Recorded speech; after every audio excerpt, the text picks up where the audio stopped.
La Biblia, a eso venimos. Vamos a continuar y le voy a pedir que se ponga de pie. Espero que este día usted haya disfrutado de la misericordia de Dios, de la gracia de Dios para su vida, gloria al Señor, porque la Biblia dice que son nuevas cada mañana sus misericordias. Amén, gloria a Dios. Vamos a ir a la Biblia entonces, hermanos, Apocalipsis, capítulo 5. Allí vamos a estar en esta preciosa noche leyendo la palabra de Dios. Apocalipsis capítulo 5, dicen amén cuando estén ahí.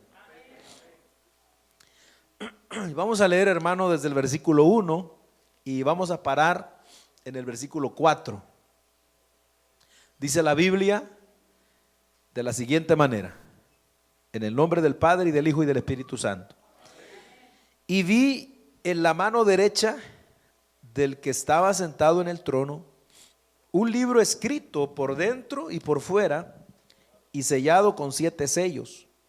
Y vi a un ángel fuerte que pregonaba a gran voz: ¿quién es digno de abrir el libro y desatar sus sellos? Y ninguno, ni en el cielo, ni en la tierra, ni debajo de la tierra, podía abrir el libro, ni aún mirarlo. Y lloraba yo mucho, porque no se había hallado a ninguno digno de abrir el libro, ni de leerlo, ni de mirarlo. Amén, hasta allí. Padre, te damos muchas gracias en el nombre precioso de Jesús. En tus manos ponemos este estudio, tu palabra.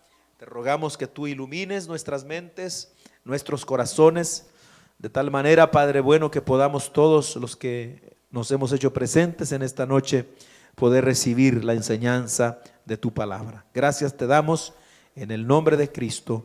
Amén y amén. A su nombre. Gloria a Dios. Tome su lugar, hermano. Bendito el nombre del Señor. Aleluya. Vamos en esta noche, hermano. Bueno, me recuerdo que el martes pasado no terminamos el capítulo 4. Nos faltaron unos versículos, ¿verdad? Y antes de entrar al capítulo 5, que es donde vamos a estar centrándonos hoy, pues quisiera así, ¿verdad? Rapidito, son los últimos versículos los que nos faltaron, pero no queremos brincárnoslos así nada más, sino que ahí donde usted está sentadito, ahí en el capítulo 4, en el versículo 9, lea conmigo, ahí dice la Biblia: y siempre que aquellos seres vivientes dan gloria y honra y acción de gracias al que está sentado en el trono, al que vive por los siglos de los siglos, los 24 ancianos se postran delante del que está sentado en el trono y adoran al que vive por los siglos de los siglos y echan sus coronas delante del trono diciendo: Señor, digno eres de recibir la gloria y la honra y el poder, porque tú creaste todas las cosas y por tu voluntad existen y fueron creadas. O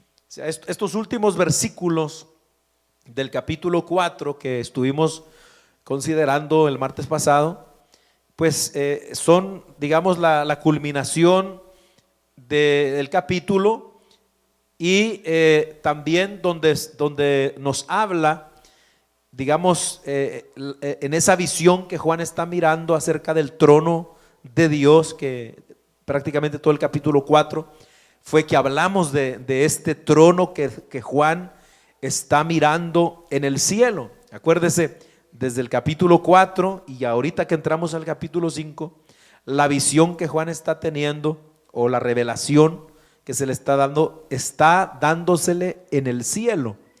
Recuérdese que primero Juan estaba en la tierra, en la isla de Patmos. Entrando al capítulo 3, entonces Juan es llevado al cielo y en el cielo es donde está mirando todo esto, el trono de Dios, como vimos comenzando el capítulo 4, y la majestad de él, lo que hay alrededor del trono.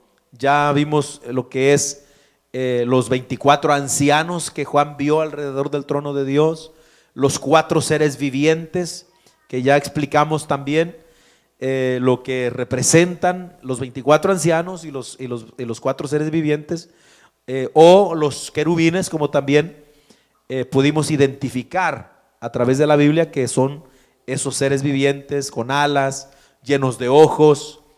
Y bueno, todas esas características, ya pues no me voy a regresar, ¿verdad? Otra vez, pero ya nosotros analizamos que tienen significados, amén, muy especiales, hermano, en referencia a lo que quiere transmitirnos. Acuérdense que el libro del Apocalipsis que estamos considerando es un libro que contiene muchos simbolismos, muchos. Y por ejemplo, el hecho de que los querubines tenían 4 caras cada uno, ¿verdad?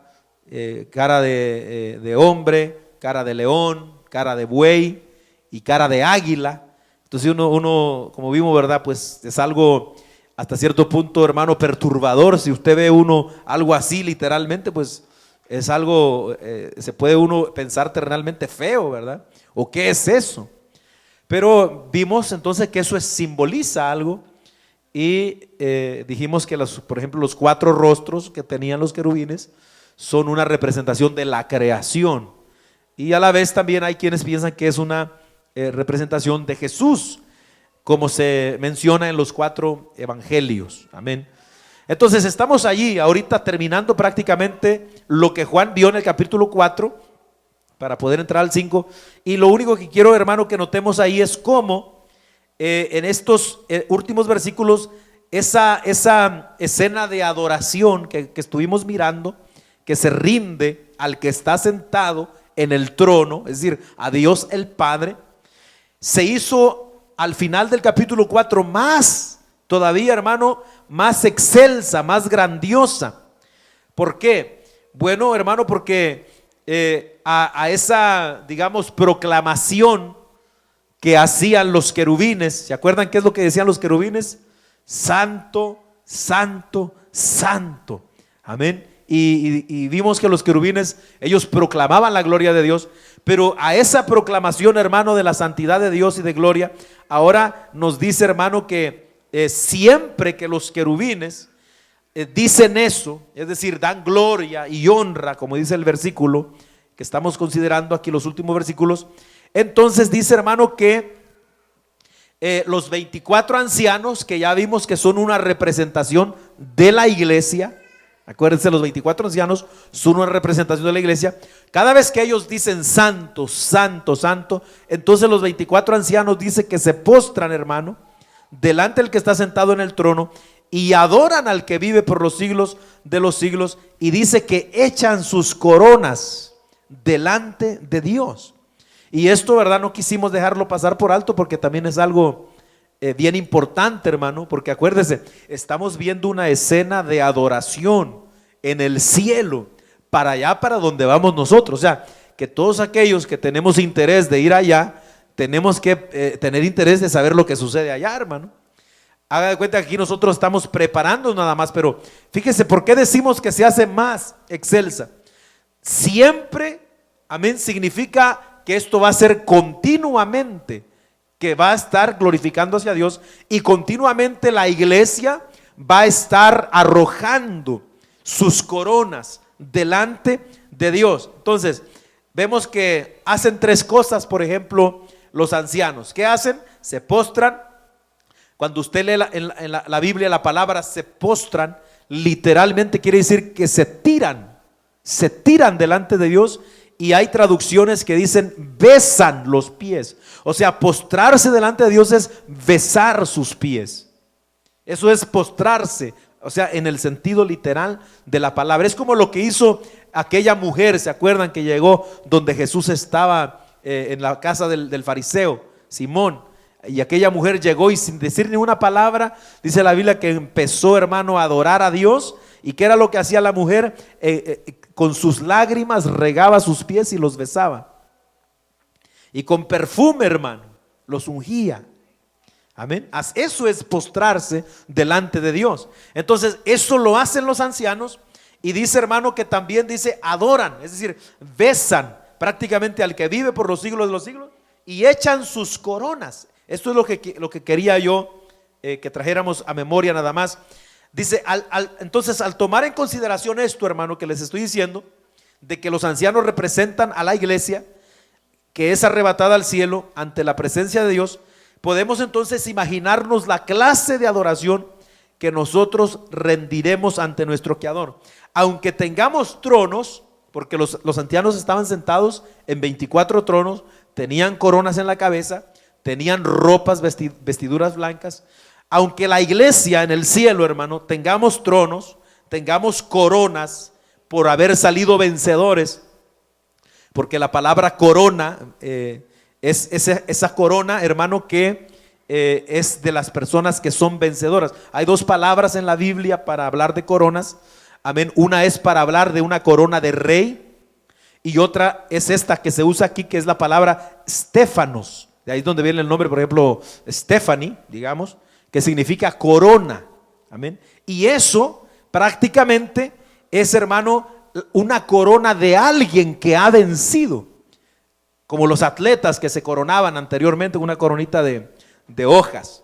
Entonces, la iglesia, hermano, aunque tenemos coronas, aunque tenemos tronos y todo eso, seguiremos reconociendo que en el cielo solamente hay uno digno de ser adorado. Aunque nosotros vamos a estar sentados en tronos, vamos a tener coronas, vamos a estar vestidos de blanco y vamos a estar alrededor del trono del Señor adorándolo, vamos a seguir reconociendo por todos los siglos que solamente hay uno digno de alabanza y de adoración, hermano. Eso es lo que significa esto, prácticamente. Solo hay uno digno de recibir gloria. Por ello, por la eternidad, entregaremos estas coronas delante del trono, reconociendo, escuche esto, que todo logro obtenido proviene de Él.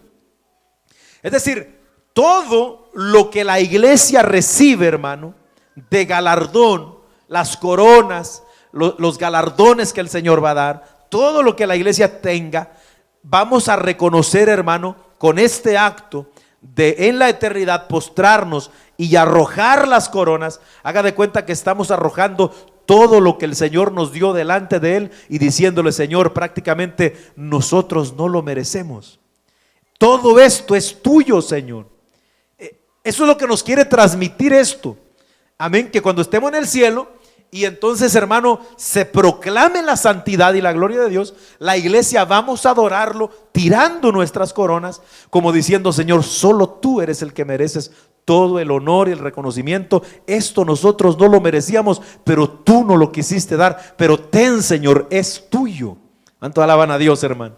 Eso es para que ya desde aquí se nos vaya quitando lo orgulloso, hermano, y lo altivo, porque hoy la gente poquito, hermano, hace algo para Dios y ya saca el pecho luego, ya se siente como que es la mamá de los pollitos y como que, hermano, y ya se siente grande. No, todo es de Dios, hermano. Que si a un predicador Dios lo usa, amén, la gloria es para Dios. Eso, entonces esto nos quiere transmitir esta idea. ¿Por qué? Bueno, dice prácticamente, hermano, que por la eternidad lo entregaremos delante del trono, reconociendo que todo logro obtenido proviene de Él, de tal modo que por su voluntad existen y fueron creadas todas las cosas, incluyendo nosotros, la iglesia, como dice Efesios capítulo 1, versículo 6, o también Efesios capítulo 2, versículo 10, donde dice que la iglesia fuimos creados para la gloria de Dios, para andar, hermano, en las obras de Dios. Para eso fuimos creados nosotros. Amén. Y prácticamente, cuando usted ve que cierra aquí, dice, hermano, el versículo 11, que Él es digno. ¿Por qué? Bueno, porque Él creó todas las cosas. O sea que aquí esta adoración está centrada en Dios, porque Él es el creador de todo lo que existe. Él es el creador y prácticamente creó todas las cosas por su voluntad. Hay una traducción que dice que las creó para su placer. Y es bonito, ¿verdad? Eso, Él lo creó para su placer o por su voluntad. Quiere decir entonces que Dios, hermano, no nada más espera, amén, de la iglesia un pueblo redimido, sino que también espera un pueblo que dé fruto para Él poder complacerse. Es como, por ejemplo, cuando Dios, usted lee en el Génesis capítulo 2, que dice la Biblia que Dios terminó de crear todo. Todo. Estaba hablando un día con un ateo y me decía, su Dios es cualquier Dios, porque ¿por qué se cansó? Digo, ¿por qué se cansó? Porque él piensa que cuando la Biblia dice que Dios, cuando entonces terminó de crear, dice, hermano, que reposó de su obra. Y él dice, ¿por qué se cansa Dios entonces? No, cuando la Biblia dice que Dios reposó, no significa que Dios se cansó, amén, o que reposó porque estaba cansado. No. ¿Sabe qué es lo que significa literalmente esa palabra reposar, hermano? Que Él entonces, amén, cesó de trabajar. ¿Y qué hizo Dios en ese día, hermano? Santificó ese día, lo dice en el Génesis. ¿Y qué hizo? Prácticamente Dios, hermano, se gozó al ver, al contemplar lo que Él había hecho. O sea, eso le produjo placer.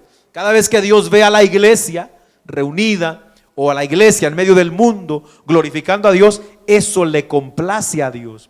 Cada vez, hermano, que Dios ve la tierra, ¿verdad? La creación de Él y cómo, hermano, todo funciona como Él lo dejó, y todo lo que es la naturaleza, hermano, en el orden que Dios le estableció, Dios se goza de eso. Por eso que también cuando Dios ve que la tierra está gimiendo ahora, también, hermano, se apresura, aleluya, a venir pronto a rescatarla, porque también la creación gime, dice la Biblia. Cuánto alaban a Dios, hermano, aleluya.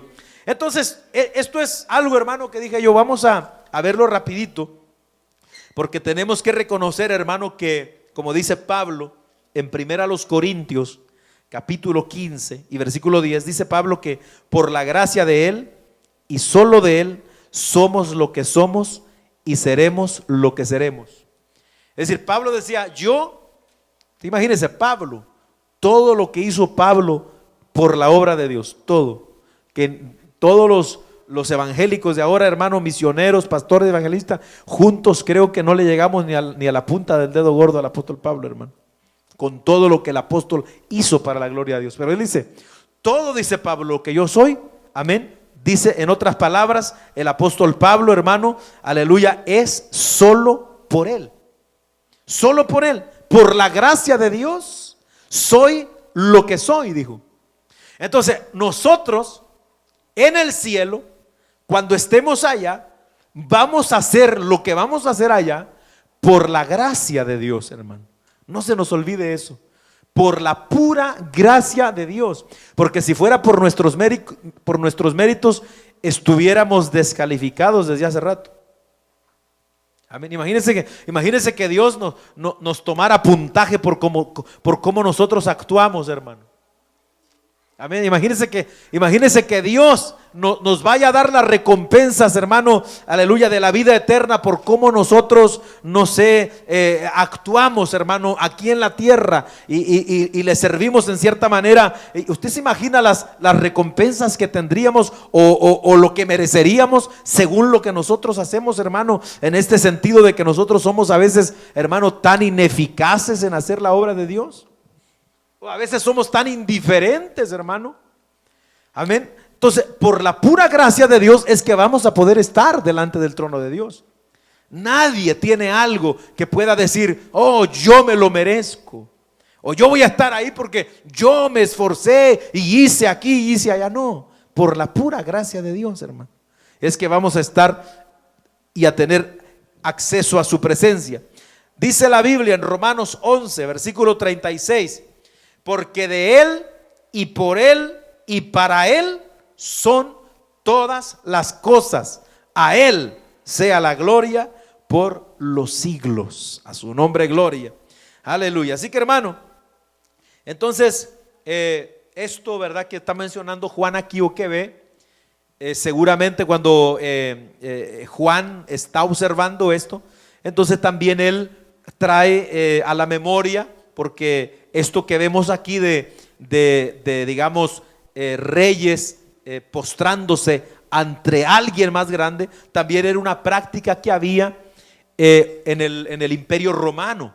Por ejemplo, cierto tiempo en el año, el emperador hacía llamar a todos los reyes que él tenía, a los gobernadores, a quien él les había dado autoridad, para que vinieran y le rindieran homenaje a él. Y los reyes, los que tenían sus coronas y los que tenían sus objetos de autoridad, venían y de vez en cuando en el año agarraban sus coronas o sus símbolos de realeza y las depositaban delante del emperador. Y el emperador hacía esto para recordarles a ellos que él les había dado esa autoridad que ellos tenían. Y lo hacía. Claro que en la tierra el emperador romano pues era por su orgullo, ¿verdad? Para que eso no se les olvidara que eran sus súbditos y eso. Pero Dios no lo va a hacer por eso, hermano. No, Dios lo va a hacer para que nosotros nos regocijemos aún más. Esta es adoración verdadera, a su nombre gloria. Ahora, hermano, entonces aquí, entrando ahora al capítulo 5, vamos ahora nosotros todavía a seguir observando que el apóstol Juan todavía se encuentra, como dijimos, en el cielo. Y prácticamente esto es como una continuación de la visión que Juan está observando.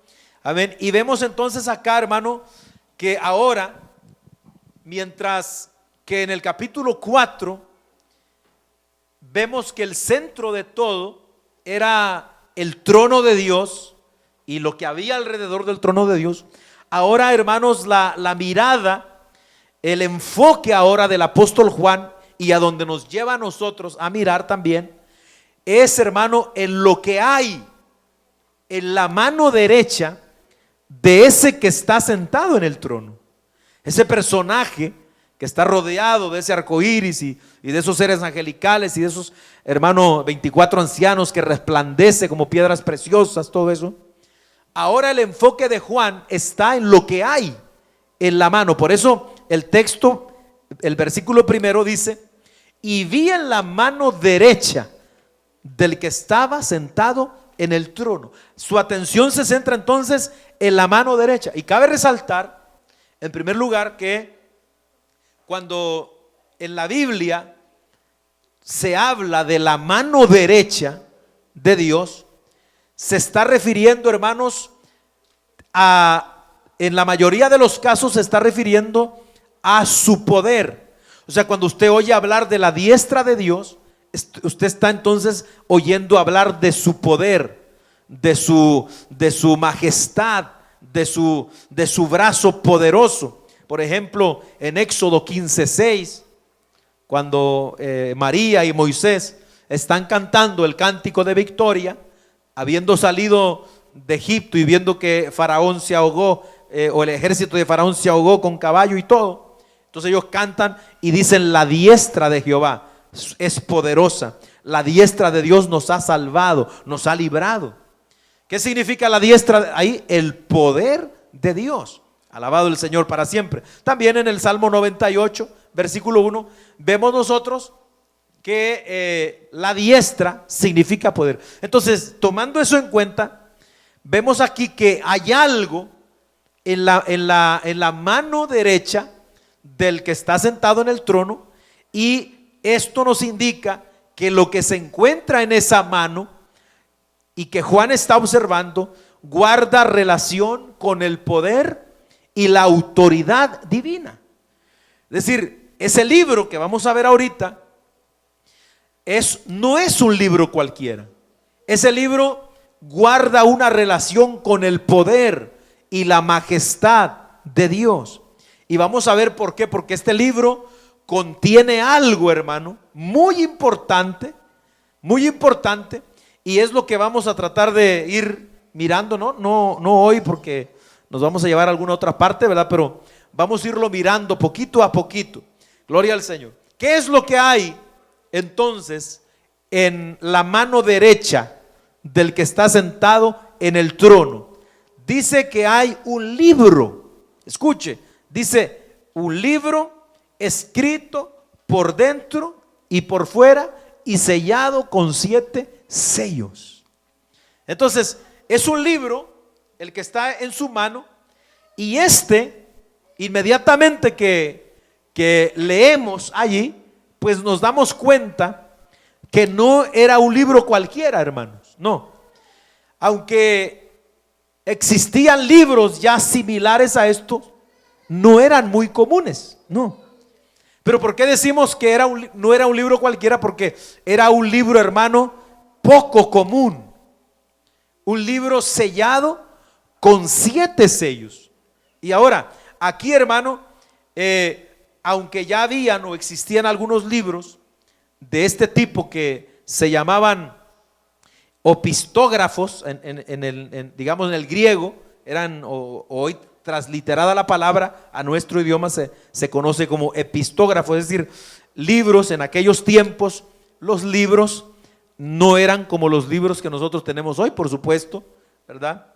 Por ejemplo, la Biblia que usted tiene en su mano sería un libro moderno, y así como lo tenemos hoy, pues está así porque con el paso del tiempo pues se fue haciendo todo más asequible y más mejor para transportar y para guardar y todo eso. Pero en la antigüedad en realidad no eran libros como los que tenemos hoy, sino que un libro era un rollo, y entonces nosotros, hermano, vemos que eran rollos. Cuando estudiamos un poquito de historia, eran rollos de papiro o rollos de pergamino, que eran los materiales en los cuales se escribía en la antigüedad.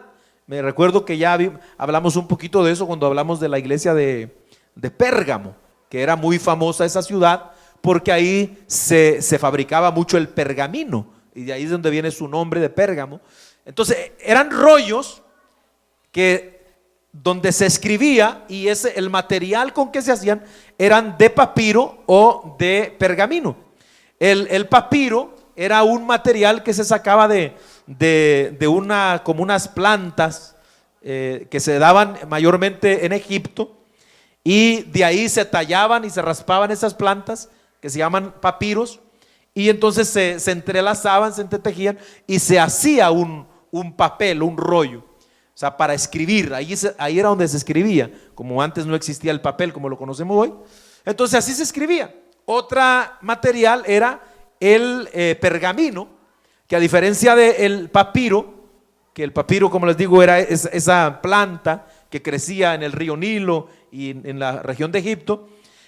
El pergamino eran pieles de animales. Entonces se tomaban las pieles de animales y se disecaban o se trataban, y entonces en esas pieles se escribía también, y ahí es donde se guardaban los escritos.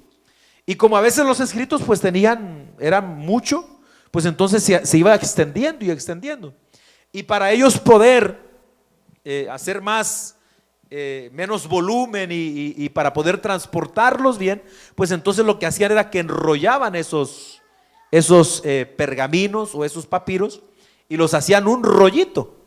Y entonces por eso es que se le llamaban rollos, o eran rollos en lugar de libros. Ahora aquí está traducido como libro, pero en realidad era un rollo.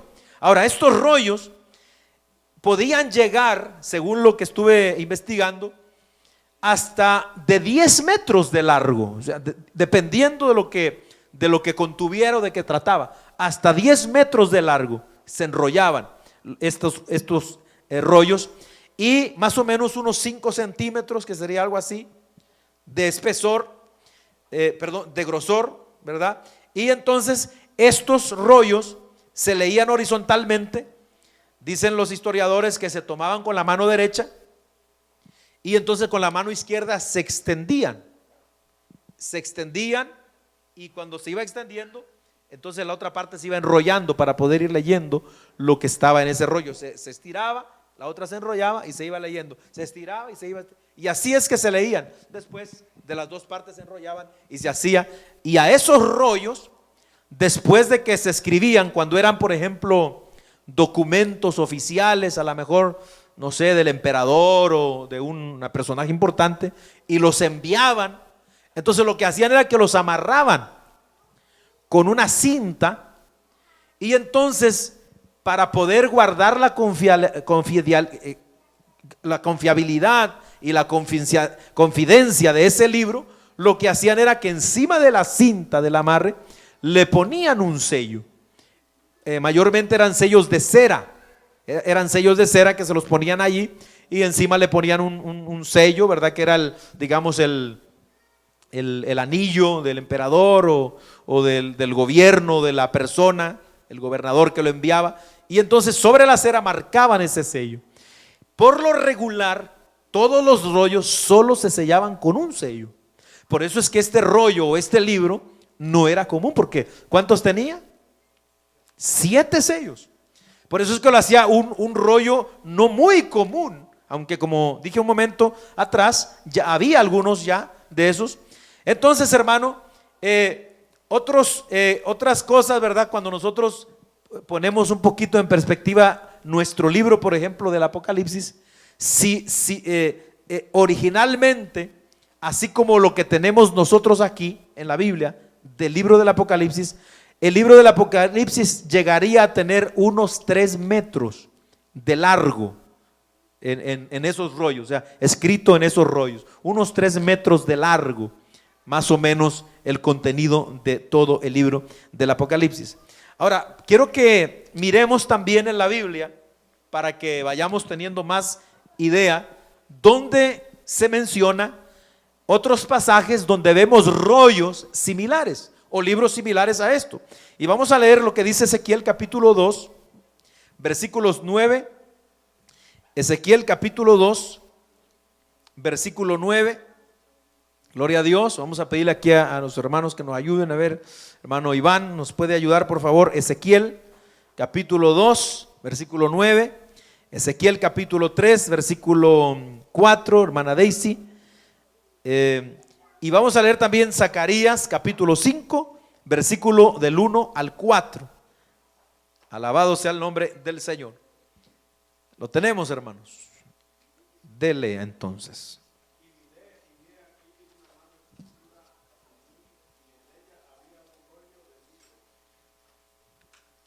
Amén, gloria a Dios.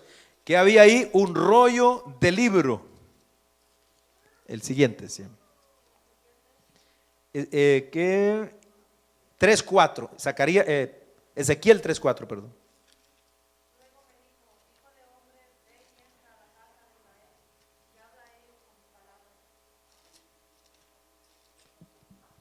Solo ese.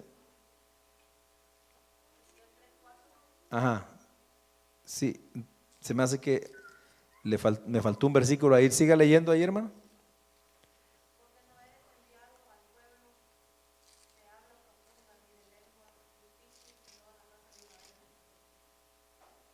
Amén, gloria a Dios.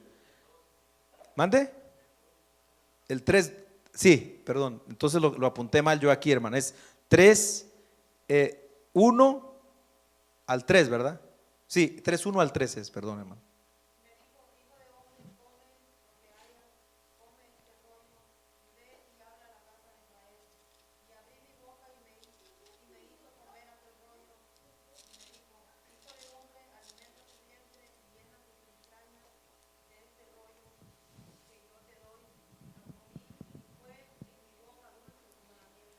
Amén, gloria a Dios, ahí está. Entonces son pasajes que nos hablan de Dios entregando un rollo, ¿verdad? Y ahí lo que vemos es que ese rollo contiene las palabras de Dios.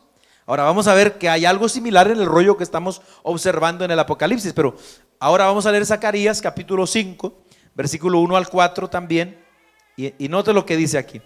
De nuevo alcé mis ojos y miré, y he aquí un rollo que volaba. Escuche.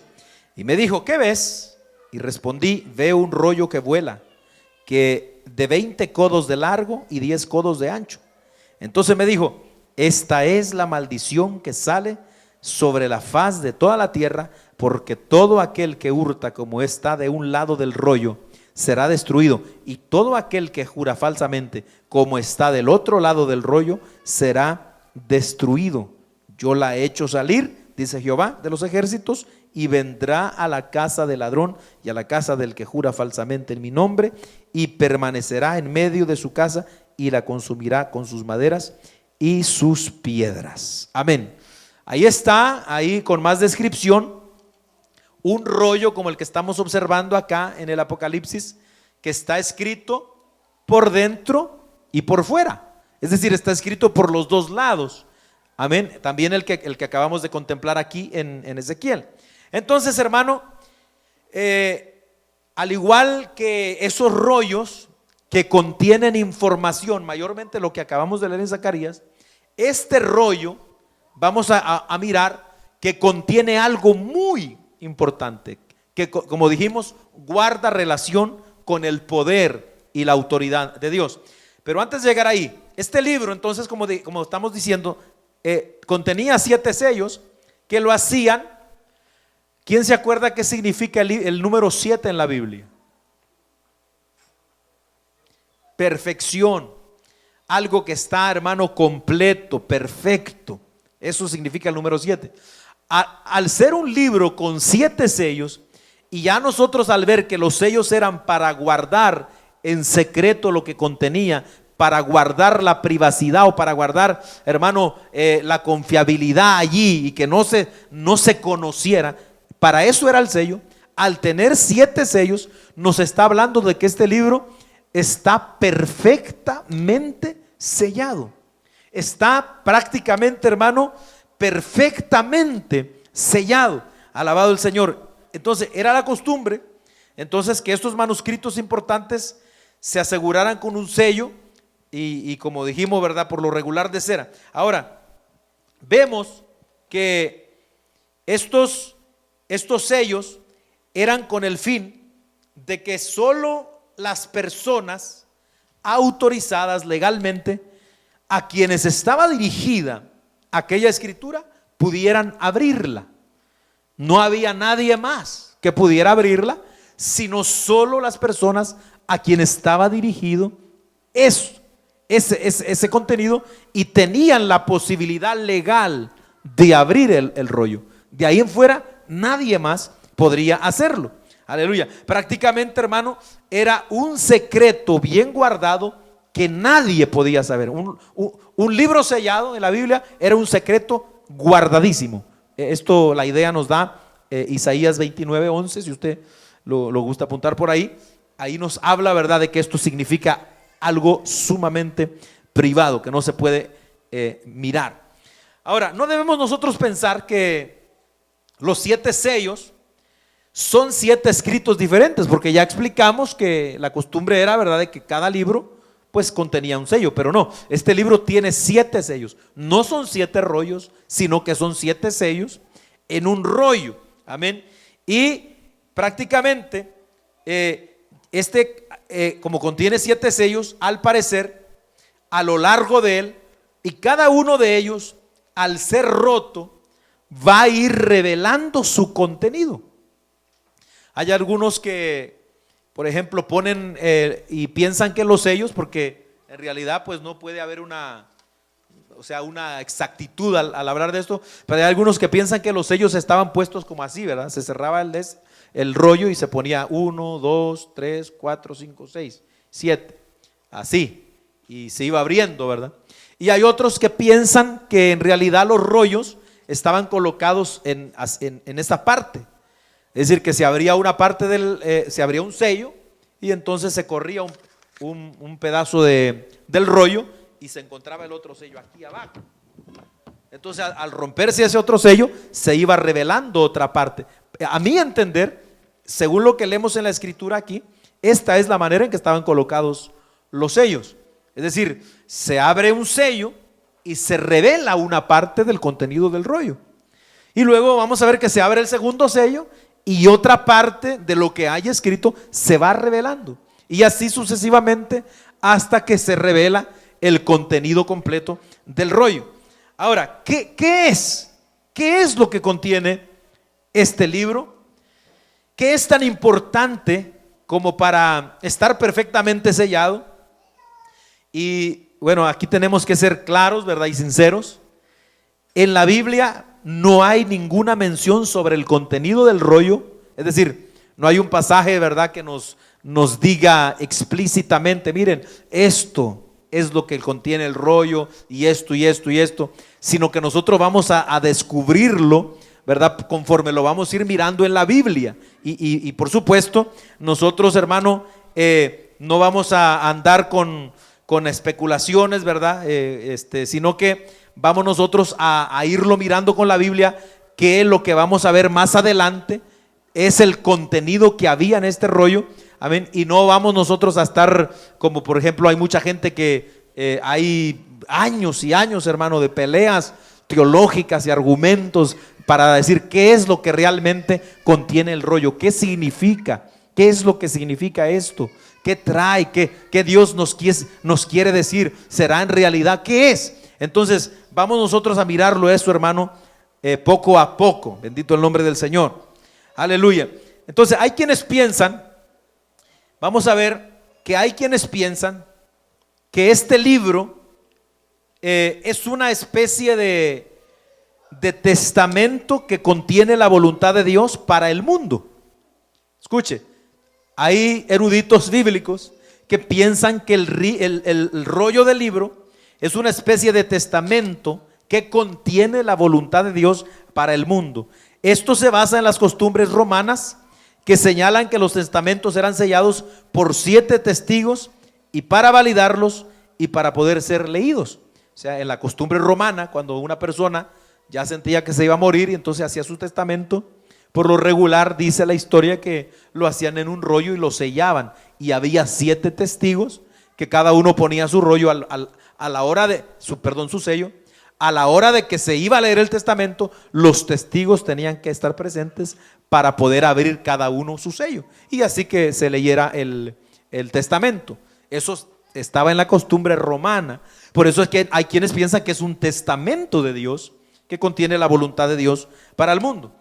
Están también los que creen que el contenido del libro es simplemente la llave que abre los secretos de los capítulos siguientes y de todo el libro del Apocalipsis, ¿verdad? Entonces hay este segundo grupo que cree entonces, hermano, que simplemente el contenido del libro es la llave que abre los secretos de los capítulos siguientes. O sea, nos van a mostrar lo que viene a continuación nada más. No hay por qué especular mucho y eso, ¿verdad?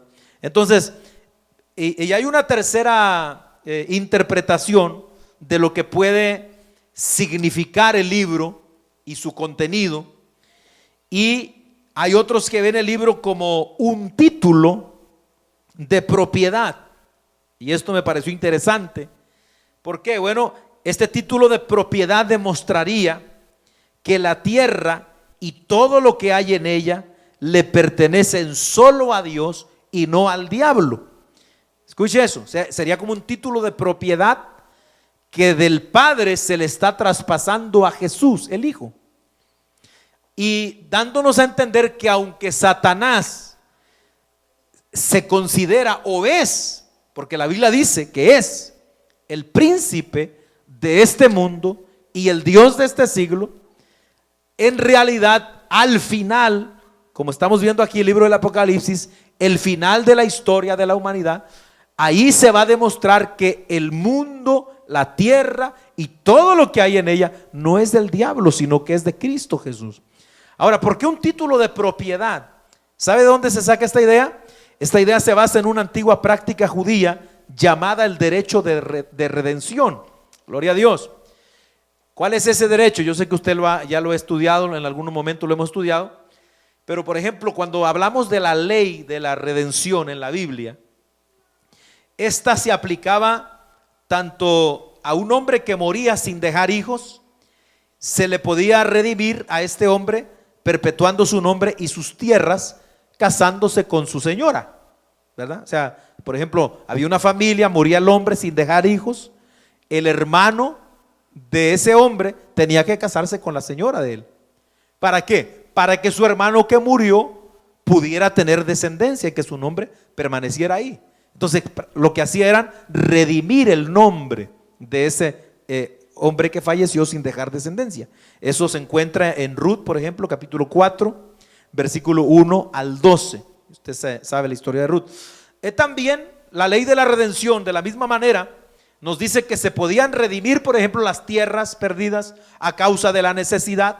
Levíticos 25, del 23 al 25, usted va a encontrar ahí que los pobres a veces, hermano, pues por la necesidad vendían sus tierras y entonces, ¿verdad? Después ellos podrían recuperarlas. Cuando llegaba el año del jubileo y todo eso, cuando un pariente cercano, ¿verdad?, los podía ayudar. Amén.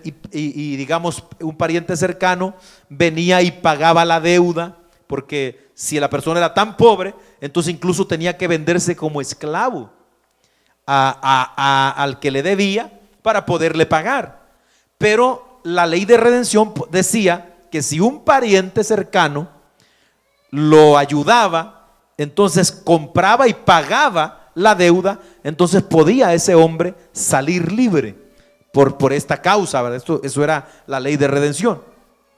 Entonces, este tipo de tratos de redención del que estamos hablando quedaban registrados en documentos que eran sellados para su valoración. ¿Dónde está eso? Vamos a leer Jeremías capítulo 32, versículos 7 al 14. Jeremías 32, del 7 al 14, para que usted vea lo que dice aquí concerniente a esto, hermano. A su nombre gloria, aleluya. Lo tenemos ahí, hermano. Jeremías 32, del 7 al 14. Dice la Biblia: he aquí que Hanamel, hijo de Salum, tu tío, viene a ti diciendo: cómprame mi heredad que está en Anatot, porque tú tienes derecho a ella para comprarla.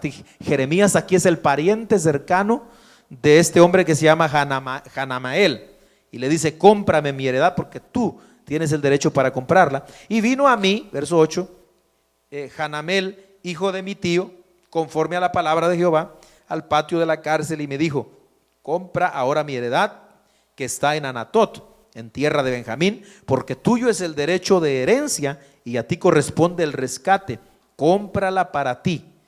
Entonces conocí que era palabra de Jehová y compré la heredad de Hanamel, hijo de mi tío, la cual estaba en Anatot, y le pesé el dinero, 17 siclos de plata, y escribí la carta, y note, la sellé y la hice certificar con testigos, y pesé el dinero en balanza. Tomé luego la carta de venta sellada según el derecho y costumbre y la copia abierta, y di la carta que vení de venta a Baruch, hijo de Nerías, hijo de Masías, delante de Hanamalel, el hijo de mi tío, y delante de los testigos que habían suscrito la carta de venta, delante de todos los judíos que estaban en el patio de la cárcel. Hasta ahí. Entonces, ese tipo de transacciones eran las que se hacían cuando se redimía algo. Entonces se compraba el pariente, en este caso Jeremías, como era el pariente de este varón, él era el que tenía el derecho de redimir la tierra. Entonces se quedaba con ella para que no se perdiera del nombre de la familia, él la compraba. Pero esto se hacía con un trato, se hacía la carta, todo, se enrollaba y se sellaba. Y este era un título que más adelante entonces el que compraba era el título de la propiedad de él.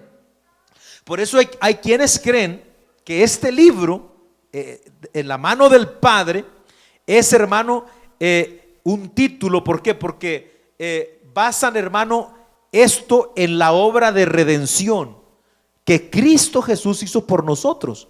En cierta manera, esto quiere decir que en el momento de pecar, por ejemplo, hablando del hombre, Adán perdió todo lo que Dios le había entregado, bíblicamente, esto es correcto, y lo cedió a Satanás. Por eso es que Satanás en la Biblia, en San Juan 14:30 y Juan 16:11, se le llama el príncipe de este mundo. Satanás es el príncipe, tiene el principado de este mundo. Dice también 2 Corintios 4:4 que Satanás es el Dios de este siglo.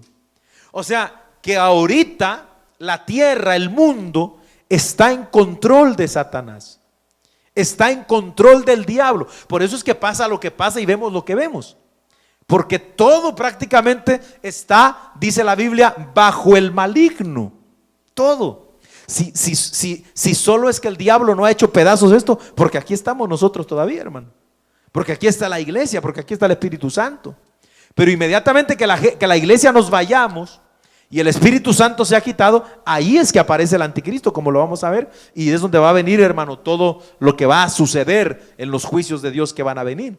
Entonces, por eso es que se cree que tomando en cuenta esta interpretación, Cristo estaría recibiendo de la mano del Padre este título de propiedad. Escuche, estaría recibiéndolo este título de propiedad, como diciendo, amén, tú eres el que tienes el derecho, amén, de tener la tierra, el mundo y todo lo que en ellos hay en tu mano, porque tú lo compraste, porque tú pagaste el precio y aquí está. Haga de cuenta que sería como un acto así. Entonces tiene mucho sentido esa, amén, aunque para mí no veo por qué no las tres posturas que estamos viendo pueden encajar bien.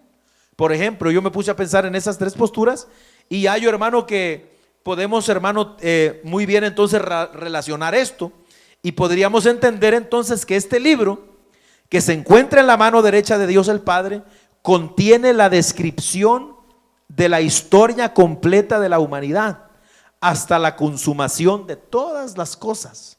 Escuche, que Dios en su soberana voluntad conoce y preparó de antemano. Esta historia tiene un final feliz y glorioso para todos los cristianos gracias a la redención que Cristo hizo por nosotros en la cruz del Calvario, hermano. O sea, que el libro sí nos va a hablar de la historia de la humanidad hasta el final, qué es lo que va a venir. Es decir, Dios nos está dando por adelantado la historia. Haga de cuenta que para Dios la historia, el futuro, hermano, es historia. Para nosotros la historia, ¿qué es? El pasado, porque eso pasó. Pero para Dios el futuro es historia ya, porque Dios ya lo sabe. Entonces lo que Dios está haciendo con el libro es revelándonos la historia de la humanidad completa hasta la consumación de todas las cosas. ¿Con qué propósito Dios revela esto? Para que nosotros, hermano, tengamos paz, para que nosotros tengamos tranquilidad. Imagínense, no se le tiene que olvidar de su mente que el libro se está dirigiendo primeramente a los cristianos del primer siglo, a esos hermanos que están en medio de las persecuciones, a esos hermanos que están ahí, hermano, teniendo que enfrentar a los emperadores romanos, a esos cristianos que están sufriendo persecución. Juan mismo está en la isla de Patmos. Todas estas cosas traen grande alivio para el corazón de un cristiano que está siendo perseguido, maltratado. Por eso es que un pensador cristiano dijo con mucha razón que si hoy en el día de hoy no podemos entender claramente el libro del Apocalipsis, es porque no estamos siendo perseguidos. Porque este libro se comprenderá mejor cuando se esté pasando por aflicciones. Porque cuando alguien está sufriendo, cuando alguien se está muriendo de una enfermedad, hermano, lo que anhela es que ya venga el Señor. Lo que anhela es ya estar en la presencia de Dios. Pero cuando uno está todo bien y hay dinero y tiene trabajo y todo, hermano, como que se le olvida esto, hermano. Por eso el libro se entiende, dijo este pensador, cuando está sufriéndose por la causa de Cristo. Entonces este libro era una grande bendición, un grande aliento. Por eso es que el libro del Apocalipsis no es un libro, hermano, caótico, sombrío, feo, de terror, no. Debemos de mirarlo como un libro de gozo, de esperanza, de paz, de bendición, hermanos. Aleluya, no debemos de tenerle miedo. A su nombre sea la gloria, porque aquí Dios nos está revelando el futuro. Nos está revelando lo que viene, hermano. O sea que a veces uno se pone a pensar en las noticias y ve lo que dicen las noticias, que los gobiernos, que Putin dijo tal cosa, que allá el loco de Corea del Norte anunció que no se va a hacer no sé qué, que Irán, que ya está enriqueciendo el uranio para la bomba atómica y que no sé qué, y que, mire, hermano, Dios tiene la historia registrada como va a pasar. Y nadie va a hacer algo, hermano, amén, aleluya, por su propia cuenta, en el sentido de cambiar los planes que Dios tiene establecidos ya desde antes de la fundación del mundo, hermano. Nadie, aleluya. En otras palabras, ya Dios tiene todo, nos está revelando todo lo que va a venir. Ahora aquí tenemos que entender algo. El hecho de que Dios lo sepa todo no quiere decir que Él interviene para que todo suceda Aquí es donde empieza la pelea mental y donde empiezan las doctrinas a guerrear, como la doctrina de los calvinistas, hermano, de la soberanía de Dios, donde dice que, por ejemplo, todo lo que va a pasar es porque ya Dios determinó que así iba a pasar. O sea, no hay que confundirse, porque pareciera ser como que eso es lo que se entiende, pero no. El hecho de que Dios nos esté revelando todo el futuro y lo que va a suceder, no es, hermano, porque Él lo dictaminó, ¿verdad? Y digamos, Él quiso que así sucediera, que este hombre, no sé, matara a esos 1000. Fue Dios quien le dio la orden que lo matara. No, ¿verdad? Sino que Dios conoce todo de antemano. Él sabe todas las cosas, pero no interviene, hermano, en la voluntad de los hombres para hacer las cosas. ¿Están ahí? Es decir, Dios lo conoce porque Él es omnisciente, lo sabe. Por ejemplo, Dios sabe si nosotros aquí, quiénes de nosotros vamos a llegar hasta el final y quién no. Dios quiera que todo, ¿verdad, hermano? ¿Usted quiere llegar o no? ¿Seguro? O sea, Dios sabe quién va a llegar y quién no va a llegar. Ahora, ¿pero Dios tiene la culpa de eso? No. El hecho que Él lo sepa, no, Él no interviene en que usted llegue o no llegue. Eso depende del camino que usted elija seguir. Eso depende si usted quiere perseverar, pero Él ya lo sabe. No sé si me explico, hermano, en ese sentido. Pero ahí es donde hay mucha confusión en la gente. Entonces Dios, en este libro, lo que vamos a ver es la consumación de la historia, de la humanidad, el plan, hermano, que Dios estableció para traer juicio a este mundo. Alabado el nombre del Señor. Y lo va a hacer, amados hermanos, con su poder. Pero sabe, como vamos a verlo a lo largo del libro, todo el juicio y la autoridad para hacerlo se lo ha entregado a su Hijo Jesucristo. Todo el juicio. O sea, Dios el Padre le ha puesto todo en sus manos. Por eso que le dijo a Jesús: siéntate a mi diestra hasta que ¿qué? ¿Alguien se acuerda de ese pasaje de Hebreos 1? Siéntate a mi diestra hasta que ponga todos tus enemigos por estrado de tus pies. Eso es lo que vamos a ver que va a venir en la gran tribulación, hermano. Así que en esta noche pues vamos a dejarle aquí, hermano. No pudimos avanzar más, ¿verdad? Pero creo que es algo interesante, hermano. Alabado el nombre del Señor. Vamos a dejarlo entonces por aquí, y con la ayuda del Señor el martes que entra, si el Señor no ha venido, continuaremos. Gloria a Dios. Pongámonos sobre nuestros pies y vamos a darle gracias al Señor en esta preciosa noche, y vamos a orar, hermano, también por las ofrendas. Gloria a Dios. Padre, te damos muchas gracias en el poderoso nombre de Jesús. Señor, gracias porque tu misericordia es grande. Gracias, Padre, porque